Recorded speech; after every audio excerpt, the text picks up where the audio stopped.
මේ තියෙන වසංගතේ නෙමේ ඊට පස්සෝ ඊට වෙනස්තා වසංගත බොහෝමයක් එන්න තියෙනවා. ඒතකොට මිනිස්සු මේ ගෙවන ජීවිතේ වෙනස් කරුවොත් ඒ සියලු දේවල් වලින් ආරක්ෂා වෙන්නත් පුළුවන්. මේ හැම දෙයකින්ම මේ විශ්වය විසින් මිනිස්යන්ට අවබෝධයක් තමයි ලබා දෙන්නේ. ඒ ස්වාමින් වහන්සේ දැනට වෙනත් මඟක් යන ස්වාමින් වහන්සේ නමක් නම් අපි කල යුත්තේ ඒ ස්වාමින් වහන්සේට චෝදනා කර ස්වාමින් වහන්සේ සම්බන්ධ වැරදි මතයන් ගමේ රටේ ප්‍රචාරය කරනවට වඩා ඒක සමාජයට මුසු කරන්නේ නැතුව තරුණ පිරිස වශයෙන් තරුණ පරපුරේ වගකීම වශයෙන් අපු සියලු දෙනා එකතු වෙලා ස්වාමින් වහන්සේට වැඳ නමස්කාර කර අනාගතයේදී පහළ වෙන්න තියෙන අධ්‍යාත්මික නායකයාගේ ගමනත් මා කලින් කිව්වා 2025 ඔබ හමුවට පැමිණෙවි කියලා. මිනිස්යන්ට ප්‍රශ්නයක් වුණ නැත්නම් ඒකේ යථාර්ථය තේරෙන්නේ නැහැ. එතකොට මේ මිනිස්යන්ගේ මනසට, හදවතට, සිතට ඔබ මෙහෙම කරවුවොත් ඔබට මෙහෙම දඬුවමක් ලැබෙනවා කියලා මේ සුභාධර්මයේ විසින් පෙන්වන කාල සීමාවක් තමයි මේ යන්නේ. මිනිස්සුන්ට මෙව්ව වලින්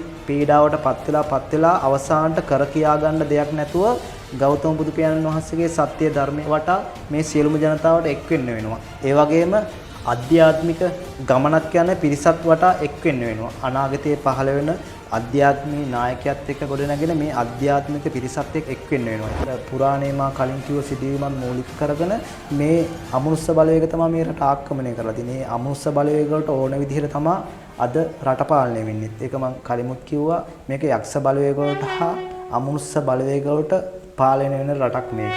මේක පළවෙනි පුටුවේ ඉඳලා සිදුවන දෙයක්. යක්ෂ බලවේග හා අමනුෂ්‍ය බලවේගයකට පාලනය වෙන රටක් බවට පරිවර්තනය වෙලා තියෙන්නේ. ඒ අමනුෂ්‍ය බලවේගයත් එක්ක ගොඩනැගෙන මේ සමාජ වටපිටාව පන්සලෙන් අද දොරස් කරලා තියෙන්නේ. මම ප්‍රාර්ථනා කරනවා මේ සෝභාධර්මයේ ආශිර්වාදයේ සත්‍යයෙන් විශ්වයේ විශ්ව මාතාවගේ ආශිර්වාදයේ සත්‍යයෙන් බුද්ධ සත්‍යයේ බලයෙන් රාවණා සත්‍යයේ බලයෙන් මනසට යහපත් සිතුවිලි ගොඩනැගිලා කාලය කළමනාකරණය කරගෙන අඩුම සතියකට දෙකකටවත් ගමේ පන්සලට ගිහින් ස්වාමින් වහන්සේ වැඳ පුදාගෙන බෝධින් වහන්සේ වැඳ පුදාගෙන බෞද්ධ දර්ශයත් එක්ක ගොඩනැගෙන ජන කොට්ටාසයක් බිහි වේවා කියලා විශ්ව මාතාවගේ ආශිර්වාද සත්‍යයේ බලයෙන් සත්‍ය බුදුදහමේ සත්‍යයේ බලයෙන් ගෞතම බුදු පියාණන් වහන්සේගේ සත්‍යයේ බලයෙන් ඔබගේ මනසට සිතට ධර්මානුකූල සිතුවිලි පහළ වේවා.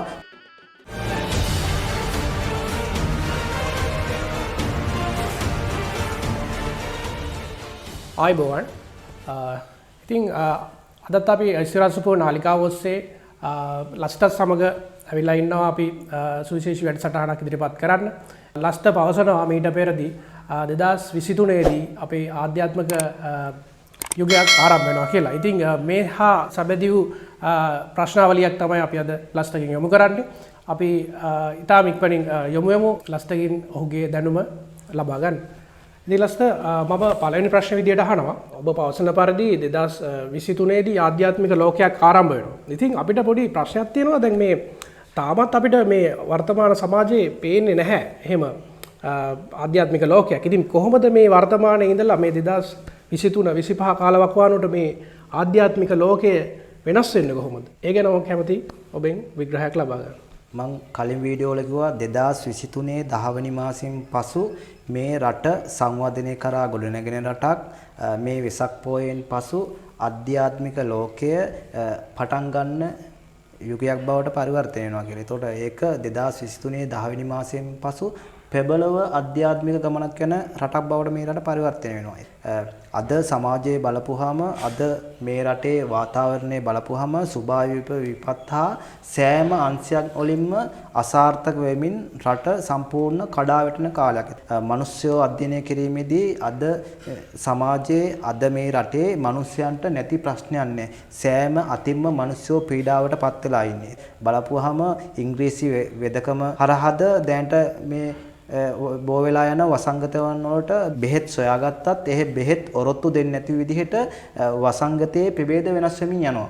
දැනට මේ නවීන තාක්ෂණය හරහා මේ ජනතාවට වෙලා තියෙන විවිධාකාර ප්‍රශ්න වලින් ගොඩ එන්න බැරි තරම් ප්‍රශ්න හිස මුදුනේ පිරිච්ච කාල සීමාවක්. ඒතර මම කලින් කියලා තියෙනවා 2023 10 වෙනි මාසය වෙනකන් මේ ගෙන යන රටාව වෙනස් කෙරුවේ නැත්නම් මේ රට නූල් බෝලයක් හා සමානයි කියලා. 2023 10 වෙනි මාසය වෙනකන් වියවුල් තත්ත්වයේ මේ අවුල් තත්ත්වයේ මිදෙන්නේ කොහොමද කියලාත් මා මීට පෙර වීඩියෝ වලදී ඔබ හා සමග කතා කරලා තියෙනවා. අපට ජීවිතේට ප්‍රශ්නයක් වුනේ නැත්නම් අපට ඒ පිළිබඳව අවබෝධයක් නැහැ. මේ විශ්වයේ විසින් 2023 10 වෙනි මාසයේ වෙනතුරු මිනිස්සු වෙනස් වුනේ නැත්නම් පමණයි මා කියන්නේ. මිනිස්සු වෙනස් වුනේ නැත්නම් 2023 10 වෙනි මාසයේ වෙනතුරු මිනිස්සුන්ට එන්නේ නැති ප්‍රශ්නයක් නැහැ. මිනිස්සුන්ට වෙන්නේ නැති කරදරයක් නැහැ. වසංගත මේ තියෙන වසංගතේ නෙමෙයි ඊට පස්සෝ ඊට වෙනස්තාව වසංගත බොහෝමයක් එන්න තියෙනවා. ඒතකොට මිනිස්සු මේ ගෙවන ජීවිතේ වෙනස් කරුවොත් ඒ සියලු දේවල් වලින් ආරක්ෂා වෙන්නත් පුළුවන්. මේ හැම දෙයකින්ම මේ විශ්වය විසින්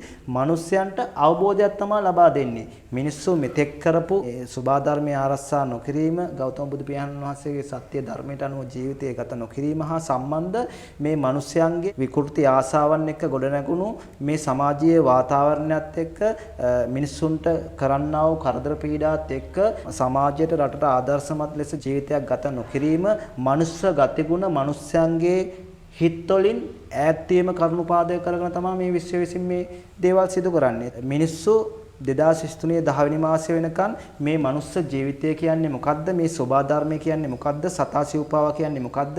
මේ ගෞතම බුදු පියාණන් වහන්සේගේ දර්ශනය කියන්නේ මොකද්ද කියලා අවබෝධයක් ලබා ගන්න කාලේ. මනුස්සයන්ට ප්‍රශ්නයක් වුනේ නැත්නම් ඒකේ යථාර්ථය තේරෙන්නේ නැහැ. එතකොට මේ මිනිස්යන්ගේ මනසට, හදවතට, සිතට උඹ මෙහෙම කරවුවොත් උඹට මෙහෙම දඬුවමක් ලැබෙනවා කියලා මේ සුභා ධර්මයේ විසින් පෙන්වන කාල සීමාවක් තමයි මේ යන්නේ.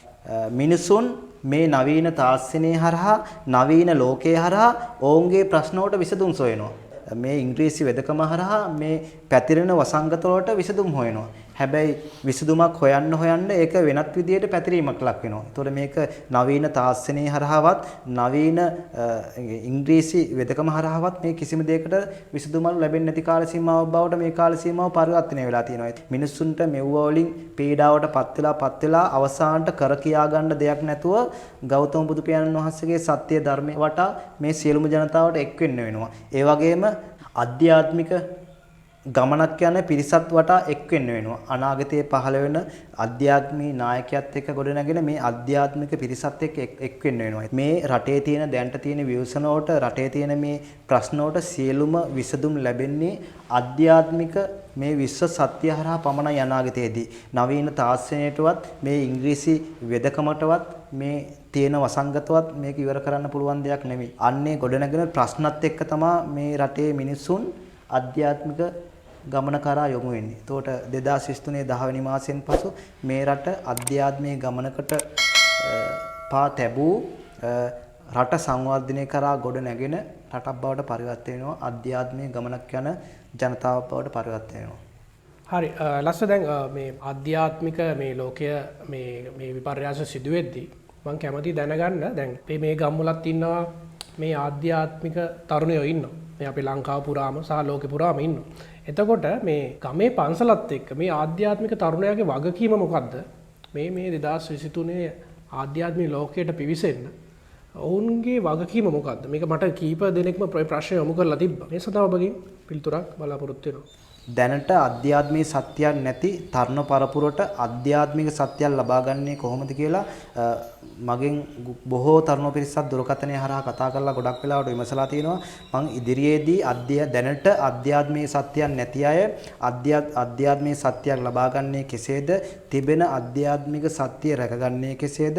තියෙන අධ්‍යාත්මික සත්‍ය වැඩි දියුණු කරගන්නේ කෙසේද කියලා ඉදිරියේදී ඒ සම්බන්ධව වෙනම වැඩසටහනක් කරන්න සූදානම් වෙලා තියෙනවා. ඒක නොබෝ දිනකින් බලා ගැනීමට හැකියාව තියෙනවා. අපි මේ අනාගතයේදී මේ විපර්යාසයක් වෙමින් පවතින අනාගතයේදී ආධ්‍යාත්මික ලෝකයක් බවට පරිවර්තනය වෙන ආධ්‍යාත්මික සත්‍ය හරහා සියලු ලෙඩ රෝග සුවපත් වෙන අනාගතයේදී රටක් බවට පරිවර්තනය වෙන්න යන මේ කාල සීමාවේදී අපි තරුණෙක් වශයෙන් ගමයි පන්සලයි සමගින් ගමෙන් තමා මේ දේ පටන් ගන්න යුතුයි. පුරාණේ වචනයක් තියෙනවා ගමයි පන්සලයි වැවයි දාගබේ කියලා. ඒතකොට මේ අපි පුරාණේ තැනටම තමා නැවත යන්න ඕන. අපි මේ අධ්‍යාත්මික සත්‍ය අවදි කළ යුත්තේ මනුසුන්ගේ විකෘති ආශාවලින් හිත ගලවාගෙන යහපත් ධර්මානුකූල සිතුවිලි මනසට ගොඩ නැගෙමින් සියලු සත්‍යයටම අනුකම්පාව දක්වමින් මේ ලෝකවාසී සියලු දෙනාටම මෛත්‍රිය කරන රටවැසියන් බිහි කිරීමට අපි ගම හා පන්සල මූලික කරගෙන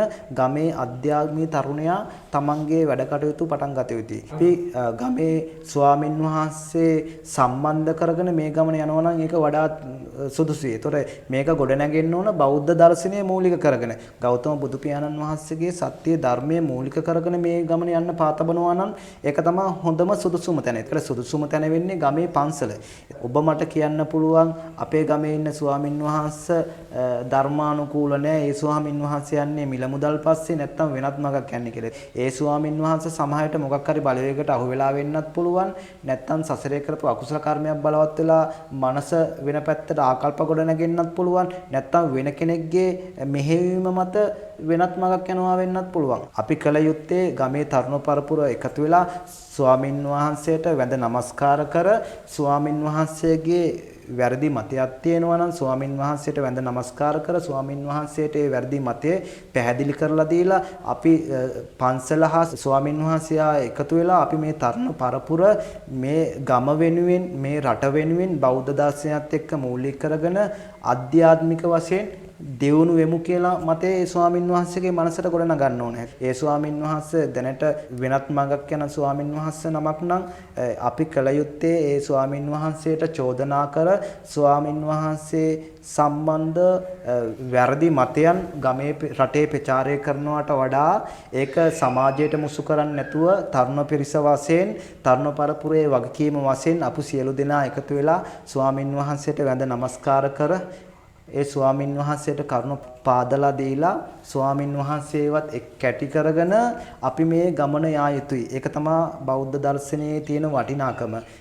යම් කෙනෙක් වැරදක් කරනවා නම් ඔහුට ගහලා තලා පෙලාලා ඔහුව සමාජයේ අපකීර්තියට ලක් කරනවට වඩා ඔහු ළඟට ගිහිල්ලා ඔහුට කරුණ පාදලා දීලා ඒකේ විනාශය අවබෝධ කරලා දීලා ඔහුනුත් යහමඟට අරගෙන සියලු දෙනාම අත්තල් බැඳගෙන ගමක් රටක් වශයෙන් මේ ගමන ගියොත් එහෙම මේ වැටිලා තියෙන රට මේ අපි ඉන්න තැන නෙමෙයි අද රට තියෙන්නේ. අපි 2023 10 වෙනි මාසෙ වෙනකන් සිටිය යුතු නෑ මේ රට සංවර්ධනය කරාගෙන යන්න. අපි 2023 10 වෙනි මාසෙ වෙනකන් සිටිය යුතු නෑ මේ රටේ වෙලා තියෙන ප්‍රශ්න ගොඩ නැගෙන්න. මේ හරහා ගොඩ නැගුණොත් එහෙම ලබන අවුරුද්දේ 7 වෙනි මාසෙ වෙන්න කලින් මේ රට මේ තියෙන තත්ත්වයෙන් ගොඩ ඇවිල්ලා රට පෙර තිබ්බාට වඩා සංවර්ධනය කරා ගොඩ නැගෙන රටක් බවට පරිවර්තනය කරන්න පුළුවන්. එතකොට අපි අධ්‍යාත්මික තරුණයන් වශයෙන් ගමෙන් පටන් ගත යුතුයි. ගමෙන් පටන් ගත්තොත් රටක් වශයෙන් වසරක් යන්න කලින් අපිට මේ තියෙන ප්‍රශ්න සියල්ල විසඳගෙන ලෝකයේ හමුවේ කෙලින් හිටගෙන කෙලින් කතා කරන්න පුළුවන් රටක් බවට ඉක්මනින්ම පත් වෙන්න පුළුවන්. අනාගතයේදී පහළ වෙන්න තියෙන අධ්‍යාත්මික නායකයාගේ ගමනත් මා කලින් කිව්වා 2025 ඔබ හමුවට පැමිණේවි කියලා. ඔහුගේ ගමනත් 2022 7 වෙනි මාසේ දක්වා පරිවර්තනයක් කර ගැනීමට අපට හැකියාව උදා වෙනවා. තමන්ම සිතන්න, තමන් මේ ඉපදුන ගම, රට, ලෝකේ හමුවේ දියමන්තියක් හා බබලන්න ගමට, රටට, ලෝකයට ආදර්ශමත් තරුණෙක් වශයෙන් ජීවත් වෙනවාද කියලා. හරි. ලස්තු මට දැන් මේ ඔබ මේ මාතෘකාවත් එක්ක ගොඩනැගිලි තව ප්‍රශ්නයක් තමයි. දැන් අපි දකිනවා මේ බෞද්ධ ආගමික නොවන වෙනත් ආගම් වල ඔවුන් එම සිද්ධාස්ථාන වලට නිරතුරුවම යනවා. වැඳ පුදා ගන්නවා. එම ආගමික වතාවත් නිරන්තරයෙන්ම සිදු කරනවා. ඉතින් අපි පැහැදිලිවම කතා කරනවා අපේ බෞද්ධ ජනතාව අපේ ළඟම තියෙන පන්සලට අපි යන වාර ගණන ඉතා මල්පයි. ඉතින් මේ අපි ආධ්‍යාත්මිකත් එක්ක කතා කරනවා. අපි බෞද්ධ ආගමික වටපිටාව ගැන කතා කරනවා. අපි කොතරම් කතා කරා අපේ ළඟම තියෙන පන්සල, අපේ ළඟම තියෙන බෝධියට අපි වැඳ නමස්කාර කිරීම කරන බොහෝ අඩුයි. මම කැමතියි ඔබගෙන් ජනතාවට විශාල පණිවිඩයක් යවන්න මේ ගැන සුවිශේෂී පැහැදිලි කිරීමක් කරන්න. ගොඩාක් ආගම්වල ඔවුන්ගේ ආගමික මස්ධ්‍යස්ථානයට යන්නේක ඔවුන්ගේ නීතියක් හැටියට ගොඩාක් ආගම්වල තියෙන දෙයක්. ඒතකොට බෞද්ධ දර්ශනය කියන්නේ කිසිම නීතියට යටත් වූ ධර්මයක් නොවේ. අපි බෞද්ධ දර්ශනයට අනුව ජීවත් වෙනවා කියන්නේ පන්සලටම යා යුතුත් නැහැ. ඒතකොට පන්සලට නොයා යුතුත් නැහැ. එතකොට අපි සමාජයට ආදර්ශයක් හැටියට ගමේ පන්සලත් මූලික කරගෙන තමයි සියලු දේවල් කරන්න ඕනේ. එතකොට තමයි මේක ගමට වගේම රටටත් ආදර්ශයක් වෙන්නේ. කුඩා දරුවන්ටත් බෞද්ධ දර්ශනයට ගොඩනැගෙන්න යහපත් සිතුම් පැතුම් වලින් මනස ගොඩනැගෙන්න මේ පන්සල මූලික වෙනවා. අපි බෞද්ධ දර්ශනයට අනුව ජීවත් වුණාම කියලාත් මදි මේ පන්සලත් මූලික කරගෙන ජීවිතය ගත කරන්න ඕනේ. එතකොට ගොඩාක් දෙනෙක් අද සමාජයේ කියන දෙයක් තමයි ගොඩාක් දෙනෙක් කියනවා මාස 2-3කින් පන්සලකටවත් ගියේ නැහැ කියලා. ඇයි කියලා ඇහුවොත් එහෙම මේ වැඩ රාජකාරීත් එක්ක වෙලාවක් නැහැ අප්පා කියන එක තමයි කියන්නේ.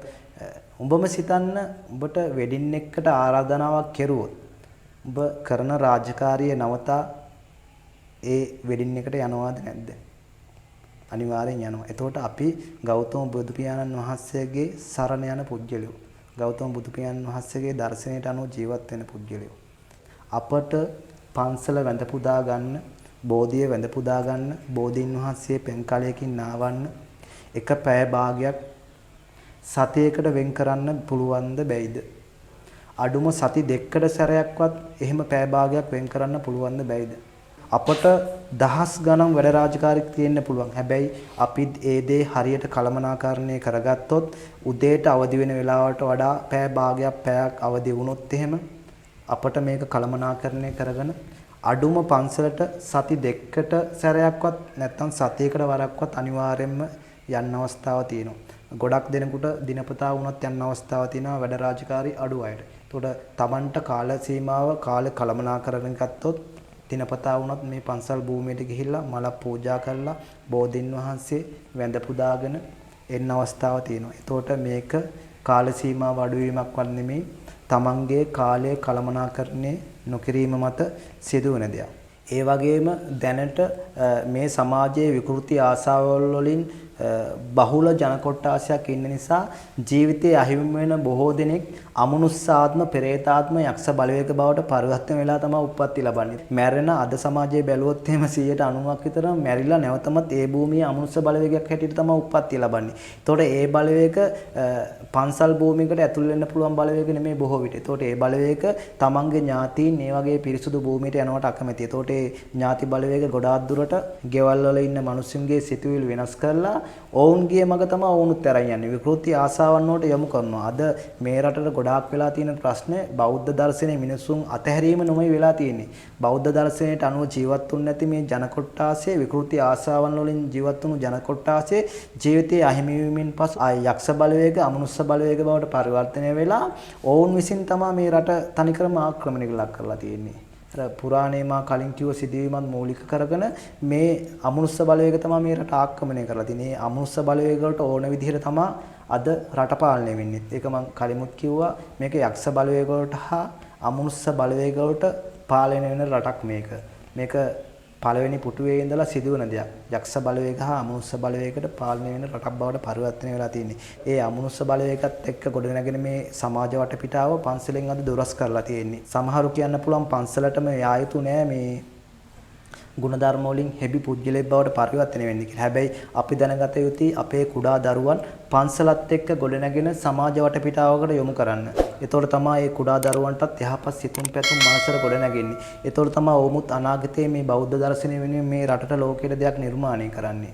මම ප්‍රාර්ථනා කරනවා මේ සෝභා ධර්මයේ ආශිර්වාදයේ සත්‍යයෙන් විශ්වයේ විශ්ව මාතාවගේ ආශිර්වාදයේ සත්‍යයෙන් බුද්ධ සත්‍යයේ බලයෙන් රාවණා සත්‍යයේ බලයෙන් මනසට යහපත් සිතුවිලි ගොඩ නැගිලා කාලය කළමනාකරණය කරගෙන අඩුම සතියකට දෙකකටවත් ගමේ පන්සලට ගිහින් ස්වාමින් වහන්සේ වැඳ පුදාගෙන බෝධින් වහන්සේ වැඳ පුදාගෙන බෞද්ධ දර්ශයත් එක්ක ගොඩනැගෙන ජන කොට්ටාසයක් බිහි වේවා කියලා විශ්ව මාතාවගේ ආශිර්වාද සත්‍යයේ බලයෙන් සත්‍ය බුදුදහමේ සත්‍යයේ බලයෙන් ගෞතම බුදු පියාණන් වහන්සේගේ සත්‍යයේ බලයෙන් ඔබගේ මනසට සිතට ධර්මානුකූල සිතුවිලි පහළ වේවා කාලය කළමනාකරණය කර ගැනීමට මෙය මනසට ආකල්පයක් වශයෙන් ගොඩනැගේවා බෞද්ධ දර්ශනයක් එක්ක ගමේ පන්සලත් එක්ක ගොඩනැගෙන සමාජයේ වටපිටාව බෞද්ධ දර්ශනයත් එක්ක ගොඩනැගෙන රටට ලෝකයට වැඩදායි පුජ්‍යලයන් බිහි වේවා කියලා විශ්ව මාතාවගේ ආශිර්වාද සත්‍යයේ බලයෙන් මෙය ප්‍රාර්ථනාවක්ම වේවා. හරි ඉතින් ලස්ත අපිට ඇත්තටම අද සමාජයේ කතා කරන්න ඕන ප්‍රශ්නයක් මෙය කවුරුත් පිට කලින් කතා කරලා නැති ප්‍රශ්නයකට වටිනා පිළිතුරක් ලබා දුන්නා කියලා අපි හිතනවා. ඉතින් අද වැඩසටහනේ අවසාන භාගයට අපි ඇවිල්ලා ඉන්නවා. ඉතින් channel එක ඔබ තාමත් subscribe කරලා නැත්නම් subscribe කරන්න, like කරන්න, comment කරන්න, channel එකත් එක්ක ඉන්න. ඔබට මෙවැනි හරවත් වූ විශේෂිත වැඩසටහන් මාලාවක් අපගේ නාලිකාව තුලින් ඔබට දැක බලා ගන්න පුළුවන්. නැවතත් අපි මෙවැනි මූ හරවත් වැඩසටහනකින් ඉක්මනින්ම හමු වෙමු. ඔබට සුබ දවසක්.